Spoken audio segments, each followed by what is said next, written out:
सब पत्रकार बंधुओं का स्वागत है। हमें पता है कि आजकल बहुत दौड़ भाग है आपका धन्यवाद। हमारे बीच में एक बहुत वरिष्ठ नेता हैं, कांग्रेस वर्किंग कमेटी के मेंबर हैं, 2 बार राज्यसभा के सदस्य हैं और कांग्रेस प्रेसिडेंट मल्लिकार्जुन खड़गे जी के ऑफिस को देखते हैं। जम्मू कश्मीर और देश के राजनीतिक हालात की बहुत जानकारी रखते हैं।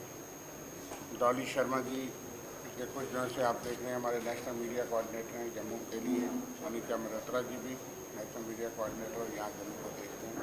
वेद महाजन जी हमारे सबका MLC हैं और वाइस प्रेसिडेंट हेडक्वार्टर के इंचार्ज हैं। कपिल सिंह जी, नीरज गुप्ता जी, पांशु जी। मैं रिक्वेस्ट करूँगा नासिर सर से कि वो आपको जो है वो दिखाती हूँ। वेद महाजन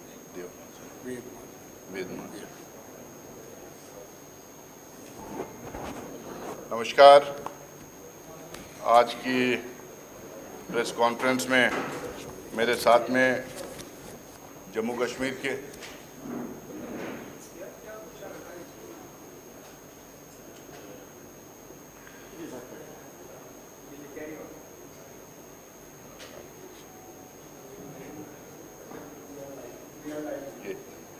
he was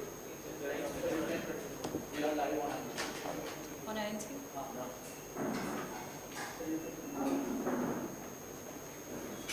एक मिनट कर लेना।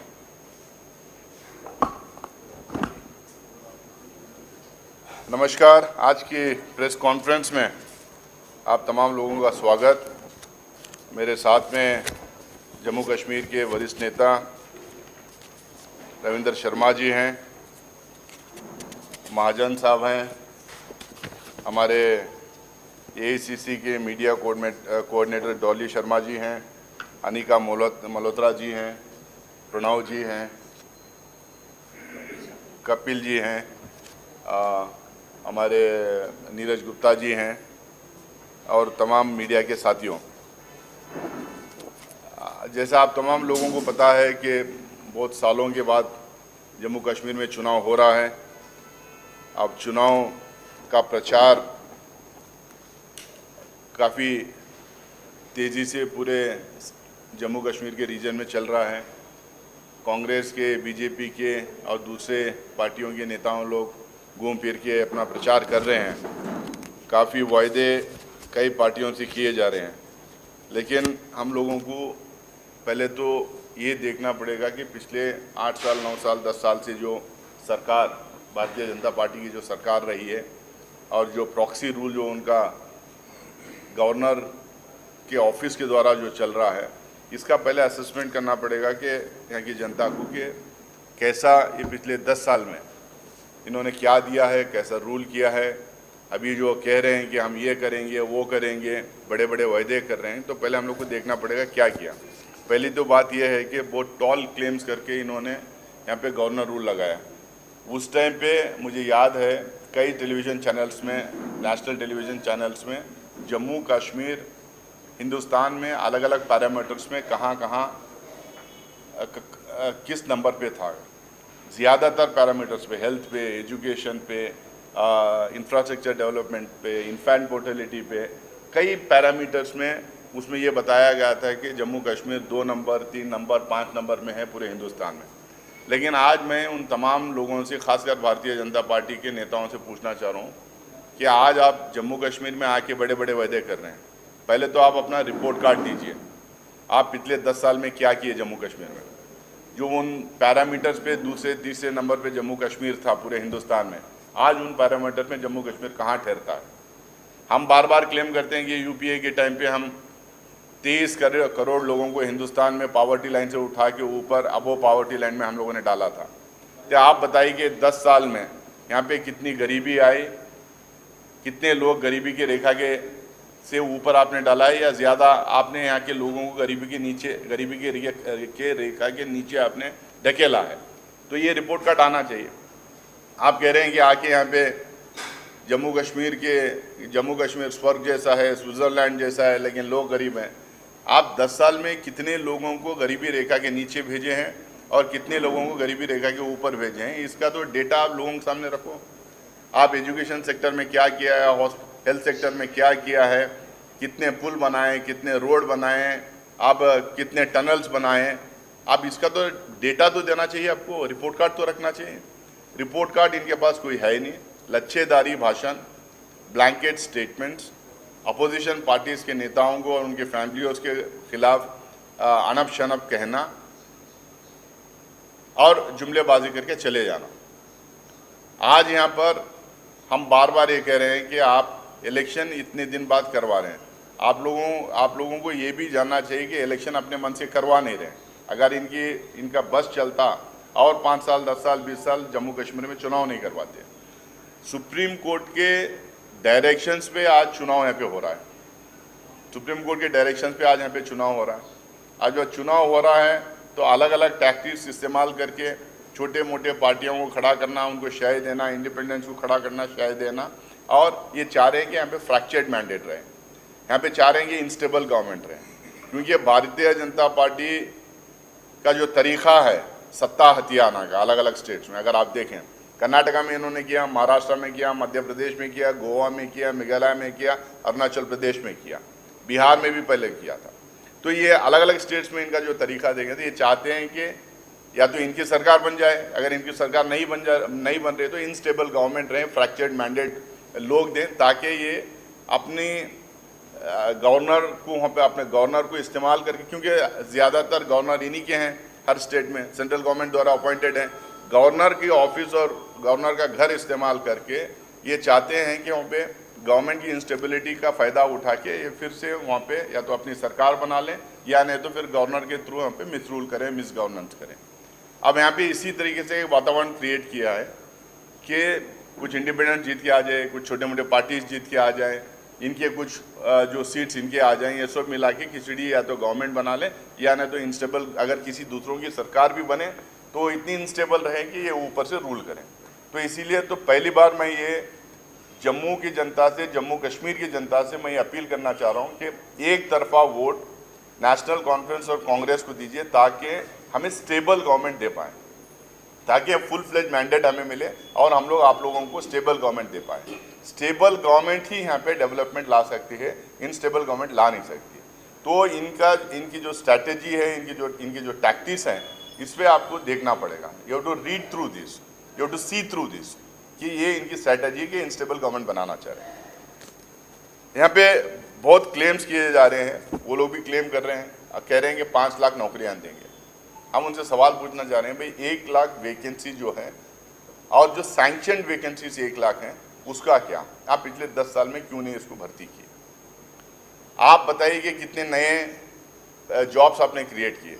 यहाँ पे तो प्राइवेट सेक्टर तो बिल्कुल ख़त्म हो गया, लोकल लोगों को तो कुछ मिल ही नहीं रहा। 1 लाख वैकेंसीज खाली पड़े हैं, आप उसको भर नहीं रहे हैं, आप कह रहे हैं 5 लाख वैकेंसीज की। आपको याद दिला दूँ मैं, इसी तरह से उन्होंने जुमलाबाजी किया था पहले के साल में 2 करोड़ नौकरियां देंगे। 10 साल हो गए, 11 साल अब हो गए, 20-22 करोड़ नौकरियां देना चाहिए था हिंदुस्तान भर पे, वो नौकरियां तो ये दे नहीं पा रहे। लेकिन अब आप बताइए कि ये नौकरियां देने वाला जो मामला है, इसमें इन्होंने कितने नए नौकरियां क्रिएट किए हैं, कहाँ से नौकरियां देंगे? ये 1 लाख नौकरियाँ क्यों भर्ती नहीं किए?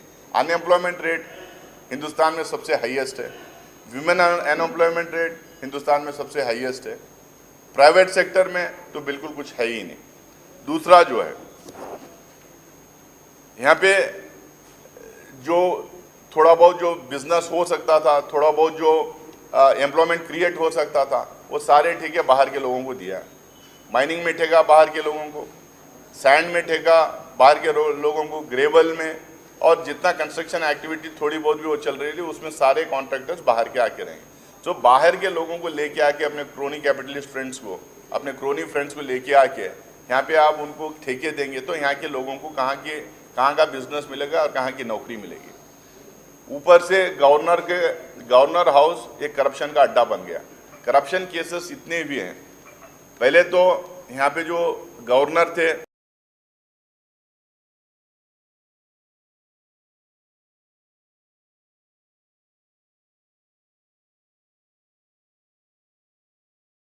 मलिक साहब के गया, अब उनके ऊपर उल्टा रेट्स हुए। यहाँ पे एक IAS ऑफिसर थे अशोक परमार साहब, उन्होंने इतना बड़ा स्कैम जल जीवन मिशन में उन्होंने हाईलाइट किया, उसका कुछ हुआ नहीं। इतना बड़ा स्कैम मुझे नहीं लगता किसी और स्टेट में एक जल जीवन मिशन में हुआ होगा। उसमें हुआ, उसमें नहीं, उसमें इन्होंने कुछ नहीं किया। रिक्रूटमेंट स्कैम हुआ, माइनिंग स्कैम हुआ, सैंड स्कैम हुआ, लिक्कर स्कैम हुआ। अब ये सारे जो स्कैम्स हो रहे हैं थ्रू गवर्नर हाउस ही हो रहे हैं। गवर्नर एक अड्डा बन गया, गवर्नर हाउस एक अड्डा बन गया। और ये स्कैम कौन करवा रहे हैं? भारतीय जनता पार्टी के आकाश जो दिल्ली में बैठे हुए वो लोग करवा रहे हैं थ्रू गवर्नर हाउस यहाँ पे पूरे जम्मू कश्मीर में। अब आप कह रहे हैं कि आप साफ सुथरी सरकार देंगे, लेकिन ये स्कैम्स जो हो रहे हैं इसका क्या होगा? हम ये कह रहे हैं जैसा ही हम लोग सरकार में आएंगे, जैसा ही कांग्रेस की और NC की सरकार यहाँ पे बनेगी, ये सारे स्कैम्स में इन्वेस्टिगेशन करवाएंगे और जो लोग इसके लिए जिम्मेदार हैं उनको जेल में डालेंगे, उनको कटघरे में खड़ा करेंगे, जेल में डालेंगे। और जितना ठेका बाहर के लोगों को दिया है वो सब खत्म करके यहाँ के जो लोकल्स हैं उनको हम वापस ठेका देने का काम करवाएंगे। एजुकेशन का अबे ये कह रहे थे कि लोग पहले अमित शाह पार्लियामेंट के अंदर, मैं था उसमें, पार्लियामेंट के अंदर ये कहे कई जगह इन्होंने कहा कि बच्चे जो है यहाँ पे पत्थरे मारते हैं, स्कूल नहीं जाते, पत्थरे फेंकने के लिए बच्चों को इस्तेमाल किया जाता है। मैं इनसे पूछना चाह रहा हूँ पिछले 10 साल में कितने स्कूल बंद हुए, कितने टीचर्स के वैकेंसीज क्रिएट हुए, कितना एनरोलमेंट कम हुआ? 4400 स्कूल्स बंद हुए, 4400 स्कूल्स बंद हुए और करीब 6000 टीचर्स के वैकेंसीज खाली हैं, 6000 टीचर्स के वैकेंसीज खाली हैं। हायर एजुकेशन में तो बिल्कुल कुछ पैसा इन्होंने लगाया नहीं। जो स्किलिंग सेंटर, जो सेंटर से 1315 स्किलिंग सेंटर जो सैंक्शन किए गए थे उसमें मात्र जो है 30% या 35% स्किलिंग सेंटर स्टार्ट हुए हैं। और गवर्नमेंट स्कूल्स में जो एनरोलमेंट होना, वो स्किलिंग सेंटर्स में जो एनरोलमेंट होना था उसमें 65,000 बच्चों का जो एनरोलमेंट होना था वो एनरोलमेंट नहीं हुआ है। अगर अब लगातार आप एजुकेशन सेक्टर में देखेंगे, आप पहले ये कहते थे पत्थरे मार रहे थे, अब बताएंगे भाई बच्चे जा कहाँ रहे हैं? स्कूल सब बंद करवा रहे हैं, टीचर्स है नहीं, एनरोलमेंट लगातार गिरते जा रहा है, तो अब ये बच्चे कहाँ जा रहे हैं? एजुकेशन पे आप कितना ध्यान दिया है, कितना पैसा हायर एजुकेशन में दिया है, कितने IITs और IIMs यहाँ पे लाए हैं, कितने कॉलेजेस और कितनी यूनिवर्सिटीज़ आपने खोला है, इसका रिपोर्ट कार्ड उनको देना चाहिए। और सबसे बड़ा जो इनकी देन है, सबसे बड़ी देन जो जम्मू कश्मीर के लिए है, ड्रग्स का जो मेनेस यहाँ पे जो फैलाया है इन्होंने, और इसमें जो नौजवान बच्चे, जो स्कूल गोइंग, कॉलेज गोइंग बच्चे, जो स्टूडेंट्स हैं, इनमें जो ड्रग्स जो फैला हुआ है, आखिरकार इतना ड्रग्स आ कहाँ से रहा है? क्या ऐसा तो नहीं कि गुजरात में जो मुद्रा पोर्ट में हज़ारों करोड़ों रुपयों का जो ड्रग्स पकड़ा गया था, क्या ऐसा तो नहीं कि वो ड्रग्स यहाँ पे भेजा जा रहा है? मैं नहीं ये कह रहा हूँ, सरकार यहाँ पे इनकी है, सरकार दिल्ली में इनकी है। 22-23 में एक JPC का रिपोर्ट, 22-23 में स्टैंडिंग कमेटी का रिपोर्ट है। स्टैंडिंग कमेटी किसकी है? सरकार की, सेंट्रल गवर्नमेंट की स्टैंडिंग कमेटी है। किसके बारे में बोल रहे हैं? जम्मू कश्मीर के बारे में बोल रहे हैं। यहाँ कौन है? यहाँ पे भी सरकार उनकी है, सरकार थी या गवर्नर उनका है। 12.5 लाख बच्चे, 13.5 लाख बच्चे ड्रग्स से अब्यूज्ड हैं, ड्रग्स में इन्वॉल्व हैं। ये ड्रग्स कहाँ से आ रहा है? इसमें इन्वेस्टिगेशन क्यों नहीं हो रहा है? क्यों इतना ड्रग्स जो आ रहा है वो पकड़ा नहीं जा रहा है?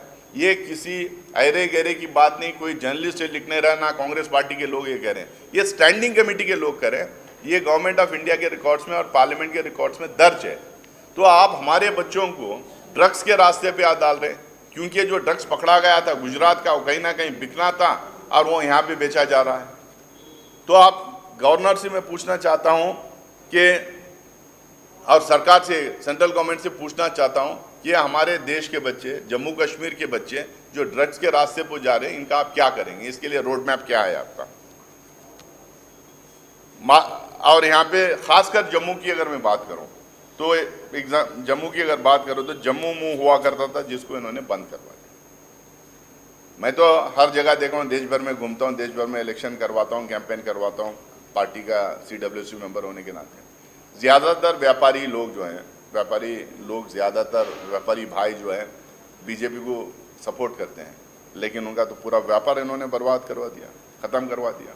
जम्मू मुँह हंसी आता था, उसमें रघुनाथ बाज़ार, अप्सरा बाज़ार जो हुआ करता था, इसमें चार चांद लगते थे, बिजनेस होता था, मूवमेंट होता था, बिजनेस इधर से उधर फैलता था, लेकिन वो बंद करवा दिया इन्होंने। और उनके लिए क्या इन्होंने फ़ायदा पहुंचाया, क्या उनको एडिशनल सपोर्ट किया सरकार की तरफ से, इसका कोई हिसाब किताब है नहीं। स्मार्ट मीटर्स लगे, स्मार्ट मीटर्स से कहाँ तक बिल बढ़ गए, 5,000 रुपये तक बिल चल रही है। आप एक तरफ एम्प्लॉयमेंट दे नहीं रहे, आप गरीबी की रेखा के नीचे लोगों को ठेल रहे हैं, यहाँ का बिजनेस और ठेका बाहर वालों के लिए दे रहे हैं, और ऊपर से स्मार्ट मीटर्स लगा के 5-5 हज़ार की आप बिजली का बिल। और बिजली का बिल कब? जब बिजली नहीं आ रही, लगातार इलेक्ट्रिसिटी में कटौती। प्रॉमिस किया जाता है कि 12 घंटे देंगे, 18 घंटे देंगे, 22 घंटे देंगे, undeclared, unannounced, unscheduled power cuts होते हैं। इसके लिए कौन जिम्मेदार है? खासकर ऐसे टाइम पे जब गर्मी है, जो यहाँ के लोग क्या करें, एग्जामिनेशंस बच्चों के रहते हैं, वैसे टाइम पे बच्चे क्या करें? तो इसका जवाब कौन देगा? अमित शाह इसके बारे में क्यों नहीं बात करते? जेपी नड्डा आज आए हैं, वो क्यों नहीं बात की इसके बारे में? नितिन गडकरी तो खुला बोल के चले गए कि मैं गलत बयानबाजी नहीं करूँगा, मैं झूठे वायदे और अनाउंसमेंट नहीं करूँगा। तो इसका मतलब जितने झूठे वायदे कर रहे हैं जेपी नड्डा जितने वायदे कर रहे हैं, अनाउंसमेंट कर रहे हैं अमित शाह जी और नड्डा जी, इसका मतलब नितिन गडकरी कह रहे हैं, वो खुद ही मान रहे हैं कि ये सब झूठे वायदे करके जा रहे हैं, बड़े बड़े अनाउंसमेंट ये करते हैं, कुछ होता नहीं, ये खुद ही मान रहे हैं। वाटर स्केर्सिटी तो आपको पता है, ना बिजली ना पानी, ना बिजली ना पानी, ना सड़क, ना पुल, ना टनल, ना मकान, ना एम्प्लॉयमेंट। और उसके बावजूद आप कह रहे हैं कि लोग आपको वोट दें। कैसा लोग वोट देंगे? नितिन गडकरी ने बताया कि स्विट्जरलैंड की तरह है, पर जनता गरीब है। भाई आप 10 साल में जनता को आपने ठेला है, गरीबी की रेखा के नीचे 10 साल में आपने जनता को ठेला है। तो इसके अलावा बहुत सारा यहाँ पे नैरेटिव बन रहा है। हमारे कांग्रेस प्रेसिडेंट कल यहाँ पे थे, आप सारे लोग वहाँ पे थे, तो उसमें उन्होंने अनाउंसमेंट किया है। पहले भी श्रीनगर में जब आए थे तो गारंटीज उनके द्वारा ही अनाउंस करवाया गया था। हम लोगों ने बहुत क्लियरली बोला है कि जो जम्मू कश्मीर के महिलाएं हैं उनको फ़ायदा पहुंचना चाहिए। जो बुजुर्ग महिलाएं रहेगी उनको 3,000 रुपये हम हर महीना उनके अकाउंट में डालेंगे, और जो सेल्फ हेल्प ग्रुप्स के जो महिलाएं हैं उनको 5 लाख रुपए तक का हम लोग इंटरेस्ट फ्री लोन देंगे। इंटरेस्ट फ्री लोन 5 लाख रुपए तक देंगे। हेल्थ सेक्टर में हम लोगों ने कहा है कि 25 लाख रुपए तक का इंश्योरेंस, 25 लाख रुपए तक का इंश्योरेंस देंगे। हर तहसील में मोबाइल क्लिनिक यानी कि एम्बुलेंस रख के मोबाइल क्लिनिक हम लोग स्टार्ट करेंगे। हर डिस्ट्रिक्ट में सुपर स्पेशलिटी हम लोग हॉस्पिटल बनाएंगे, और ताकि हेल्थ सेवा जो है तेज़ी से पहुँचे। हमने कहा कि आधे घंटे में हमारे डॉक्टर्स पहुँच जाए, यानी तो हमारी मोबाइल वैन पहुँच जाए, हर घर तक हम अच्छा सा स्वास्थ्य और अच्छे से इलाज करने की सेवा पहुंचाने की हम कोशिश करेंगे। दूसरा, हम लोगों ने कहा कि ये जितने स्कूल्स बंद हुए हैं ये स्कूल्स हम ओपन करेंगे। जितने वैकेंसी टीचर्स के हैं उसको टीचर्स की वापस उनको बहाल करेंगे। हम एडिशनल स्कूल्स खोलेंगे, एडिशनल कॉलेजेस खोलेंगे, और हर घर तक हम तालीम पहुँचाने का काम हम करेंगे। ये हमारा ये है। हम लोगों ने OBCs के लिए कहा है। ये बहुत कह रहे हैं कि OBC कांग्रेस पार्टी आएगी तो आरक्षण छीन लेगी। डरा रहे हैं, डराना, धमकाना, डिवाइड करना, लड़वाना, इनका काम यही है। लेकिन कांग्रेस पार्टी हमेशा उन तमाम लोगों के साथ खड़ी हुई है जो डिसएडवांटेजेस सिचुएशन में इस देश में पैदा हुए हैं। जो लोग जिनको level playing field by birth नहीं मिलती है, वैसे लोगों के साथ हमेशा खड़ी हुई। इसीलिए राहुल गांधी जी और मल्लिकार्जुन खड़गे साहब लगातार ये बोलते भी हैं, और हम लोग पार्लियामेंट इलेक्शन के टाइम पे ऐलान भी किया कि हम कास्ट सेंसस करवाएंगे, ताकि कास्ट सेंसस के थ्रू हम लोगों को ये पता चले किस जात में कितनी तरक्की की है, किस जात में कितने ग्रेजुएट्स हैं, कितने पोस्ट ग्रेजुएट्स हैं, कितना इनकम है, कितनी ज़मीन है, कितनी लैंड होल्डिंग है, कितना बिजनेस करवाते हैं। ताकि हमें डेटा अगर मिले तो हम लोगों को आसान होगा उन कम्युनिटीज़ को टारगेट करके उनको स्कीम्स बनाने के लिए, प्रोग्राम्स बनाने के लिए, और उनकी तरक्की करवाने के लिए। तो हम जब पूरे ऑल इंडिया लेवल पे हम कह रहे हैं कि हम कास्ट सेंसस करवाएंगे, हम कह रहे हैं कि ऑल इंडिया लेवल पे हमने पार्लियामेंट इलेक्शन में मुद्दा बनाया था कि constitution, democracy, reservation, caste census ये सब होना चाहिए करके, और कॉन्स्टिट्यूशन बदलने की, रिजर्वेशन बदलने की आज के दिन कोई बात करता है? कौन बात किया था? मोहन भागवत कौन है? आरएसएस के चीफ है, उन्होंने कहा था रिजर्वेशन खत्म होना। राजा भैया ने कहा था रिजर्वेशन खत्म होना। इनके एक सांसद कर्नाटका, मेरे स्टेट से आते हैं, अनंत कुमार हेगड़े, यूपी के एक सांसद, उन्होंने कहा था रिजर्वेशन खत्म हुआ। इनके लोग जब कहते हैं रिजर्वेशन खत्म होना, कोई क्लैरिफिकेशन इनके नेताओं से नहीं आती। नरेंद्र मोदी जी उसके ऊपर कोई क्लैरिफिकेशन नहीं देते, अमित शाह कोई क्लैरिफिकेशन नहीं देते, यहाँ के लोगों को उकसाते हैं कि आपका रिजर्वेशन खत्म हो जाएगा।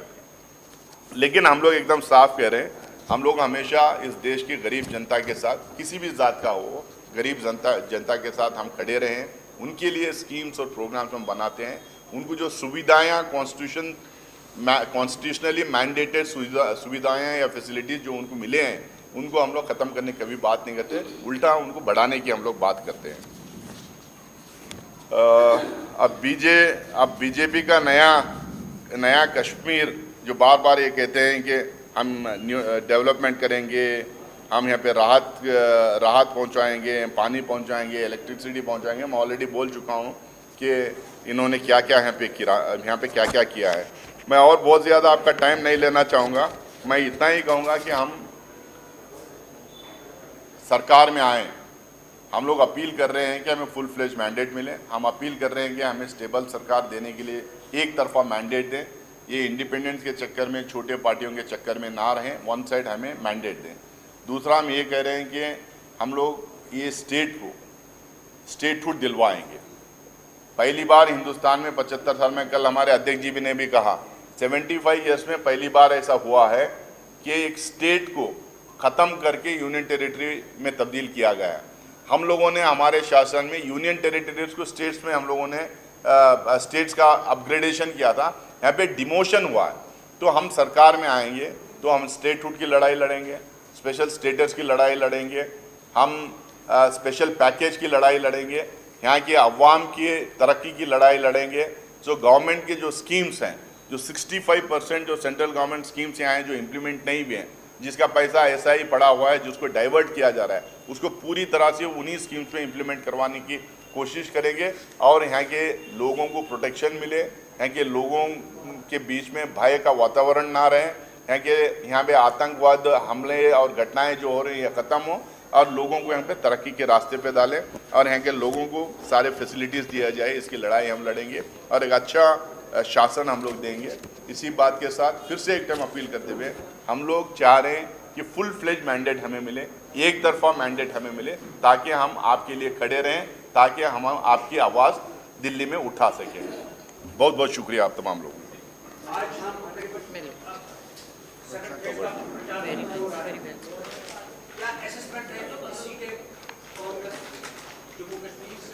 देखिए, हमें सरकार बनाने के लिए जितनी सीटें चाहिए उतनी सीटें कांग्रेस को और एनसी को मिलेंगी, लेकिन हम अपील कर रहे हैं कि हमें बड़ा मैंडेट दीजिए ताकि हम आपकी आवाज़ बन सकें दिल्ली में, हम आपकी लड़ाई लड़ सकें और हम लोग अनइंटरप्टेड 5 साल यहाँ पे अच्छा गवर्नेंस और अच्छा रूल यहाँ पे कर सकें। मेरा एक सवाल रहेगा, संतोष साहब बोलिए। अमेरिका की एक अदालत समन भेजे हैं जो सुरक्षा सलाहकार जो अजीत डोभाल का और पूरब जो है राह के प्रमुख हैं कि उन्होंने अमेरिका के एक नागरिक वो लाभार्थी है वहाँ पे उसकी नागरिकता है, उस संबंध भेजा 21 दिन में जवाब दें क्योंकि उसकी हत्या के बीच में ये शामिल है। क्या कहेंगे? है उसका जो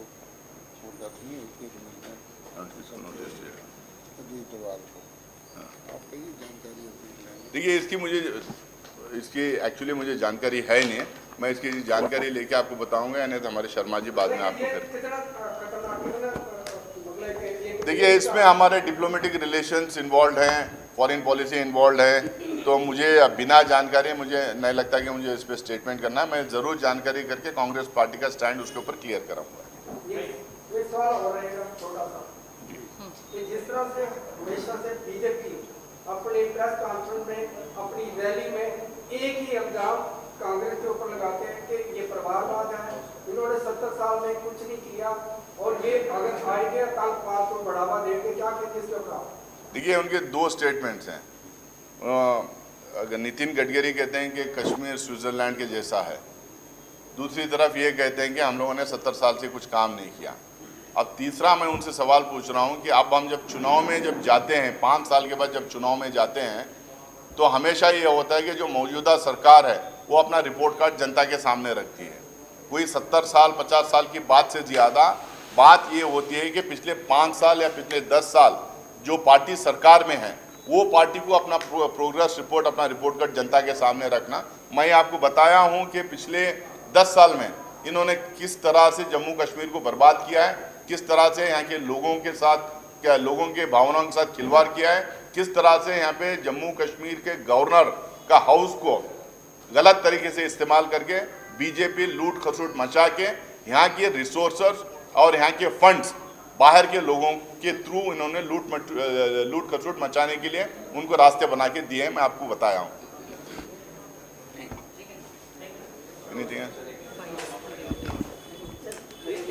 जी, खड़े हो ना।